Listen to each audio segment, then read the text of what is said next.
indifference curve analysis, here we use the words isoquants and isocost curves.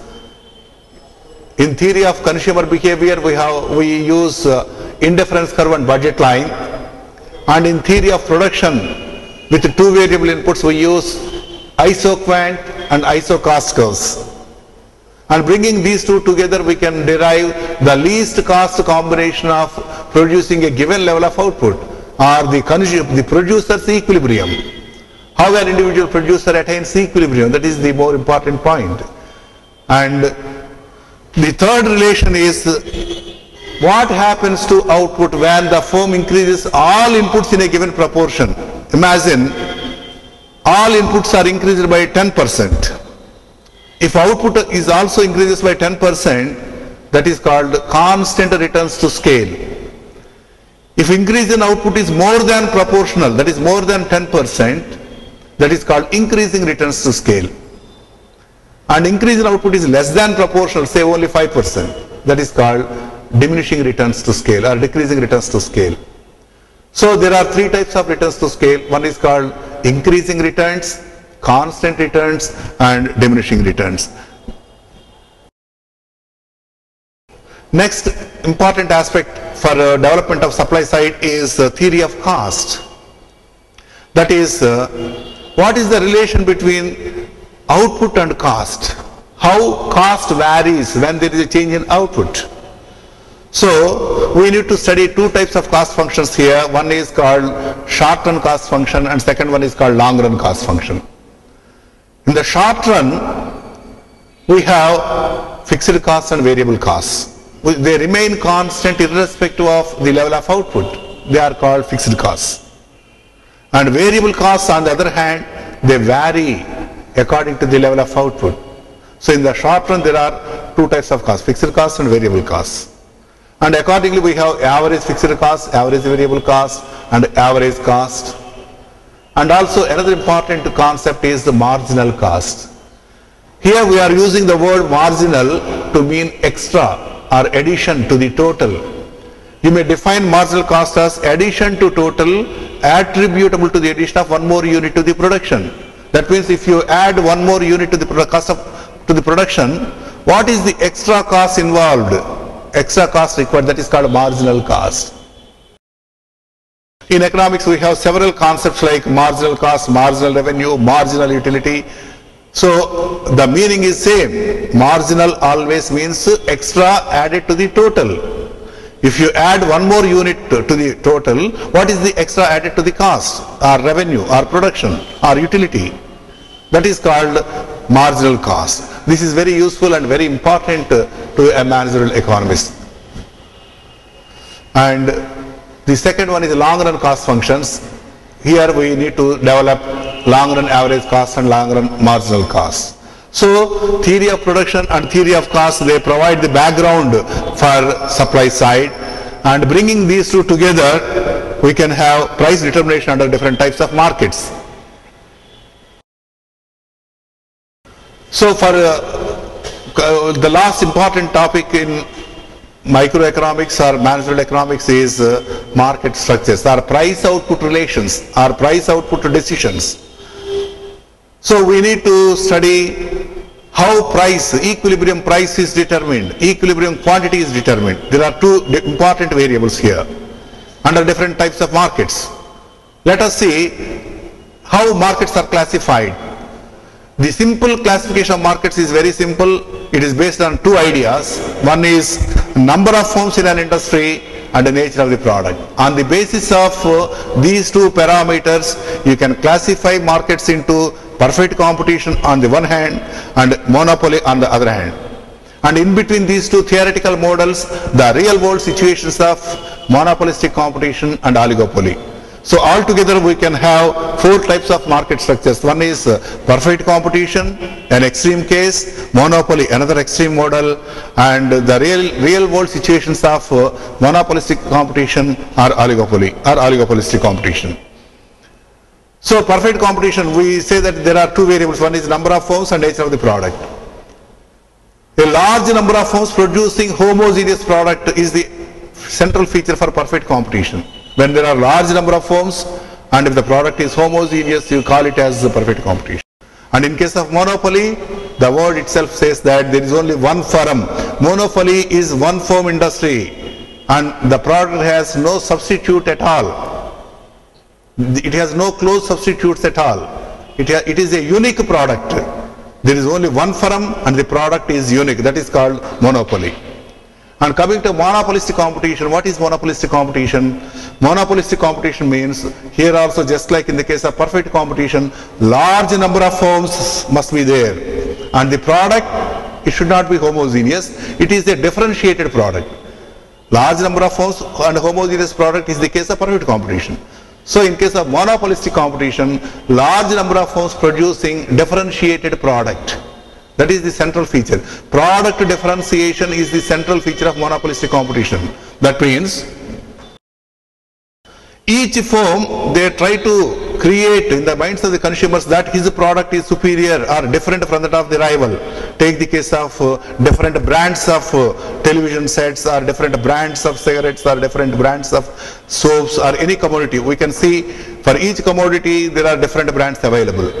But each producer tries to differentiate his product from that of his rival, and he wants to convince the customer that his product is superior by adding extra features or extra service, or by reducing the price or increasing the size, or offering some incentives. He always tries to differentiate his product from that of the rival.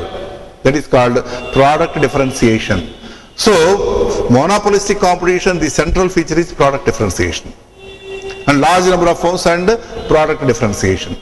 Then what is oligopoly? Oligopoly means few. What is few? Few means what? For example, if there are only two sellers, that is called a special case of oligopoly known as duopoly. Duopoly, for example, imagine there are only two sellers in the market for a product, for seller A and B, firm A and B. What are the implications? We all know that the total market is divided between A and B, and any course of action which is beneficial to A will be harmful to B. So naturally, whenever A takes some initiative, B will definitely react. He will retaliate, otherwise he has to lose. So there will be guess and counter guess and cutthroat competition in the market. Because if one fellow gains, naturally the other firm has to suffer, lose. That is the situation of duopoly. And other models like if more than two, we call it as oligopoly situations. So there are important models like Carnot's model, that is a two firms case, and Edgeworth model, Chamberlain's model, and Paul Sweezy's Kinker demand curve hypothesis. The last one, Paul Sweezy, he developed a model says that the price once established is relatively stable. It is sticky. Under normal conditions it will not vary. The price established in oligopoly remains constant, remains sticky. That's why it is called price rigidity. The model of price rigidity developed by Paul Sweezy, known as the Kinker demand curve hypothesis. So we have seen the core content of managerial economics and also microeconomics. Background to consumer behavior that provides the basis for demand theory. So demand analysis and forecasting of demand, that is one major area. And theory of production and theory of cost, they provide the background information for developing supply side. And once you have the tools, demand and supply, now you can determine price determination under different types of markets like perfect competition, monopoly, monopolistic competition, and oligopoly. So in whatever may be the type of market, our focus must be on three aspects. So first we need to know what is perfect competition, or what is monopoly, or what is monopolistic competition, or what is oligopoly. And then you focus on only two aspects. One is how equilibrium quantity is determined, how equilibrium price is determined. The producer is said to be in equilibrium if he reaches the profit maximizing level of output. The firm is said to be in equilibrium when it attains MC is equal to MR.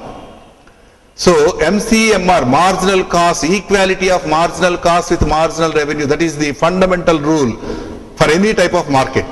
whether it is perfect competition or monopolistic competition or oligopoly, equality of MC with MR that brings maximum profits or minimum loss. That is the determining of equilibrium quantity. How equilibrium quantity is determined?